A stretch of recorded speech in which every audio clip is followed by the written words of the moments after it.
The day began like any other, with dawn's soft light filtering through our workshop. The air was thick with the scent of mulberry leaves and damp silk. I am May, a weaver.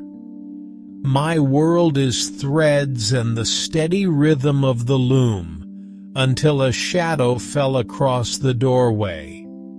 A stern courier from the imperial city arrived, bearing a lacquered box sealed with the emperor's crest. Inside was a scroll, bound with gold thread. An imperial order for a robe called Woven Moonlight, dyed sunset crimson and woven with dragons. My father's eyes, full of pride and fear, turned to me. The task and the risk was now mine. As I looked at my calloused hands, I wondered if I was strong enough for the challenge ahead. Our workshop was the heart of our family. Each of us had a role.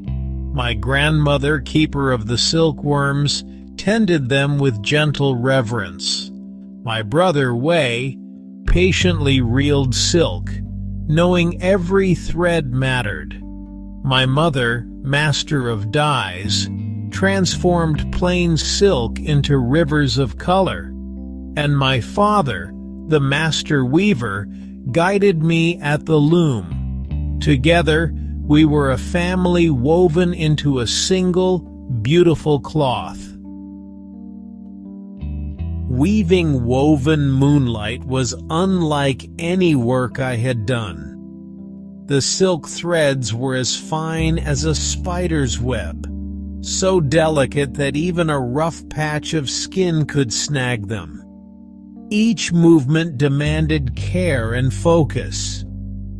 The loom became my world, its rhythmic clack the beat of my heart.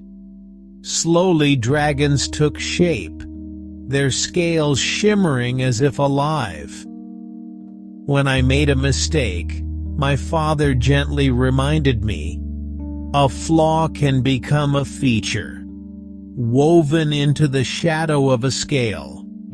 In the end, I wasn't just making a robe. I was telling a story of power, beauty, and tradition with my hands. As I worked in our small workshop, I often wondered where this magnificent silk would go.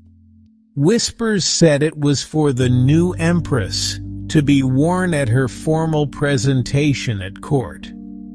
I imagined her, not much older than myself, stepping into a world of power and rules. My silk would shimmer in the Forbidden City, witness secret conversations, and become part of history. I hoped she would feel the strength I wove into every thread and listen to the whispers of the Empress. The loom I worked on was old, worn smooth by generations of hands. My great-grandmother had worked at this very loom, and her mother before her. With every pass of the shuttle, I felt a connection to them, a line of women dedicated to the art of silk. Now, I was weaving the dragons of the celestial pearl, a pattern reserved for the imperial family. I was not creating something new, but continuing a legacy, holding a thread that stretched back through time. When the light failed, my father would gently place his hand on my loom, signaling the end of the day.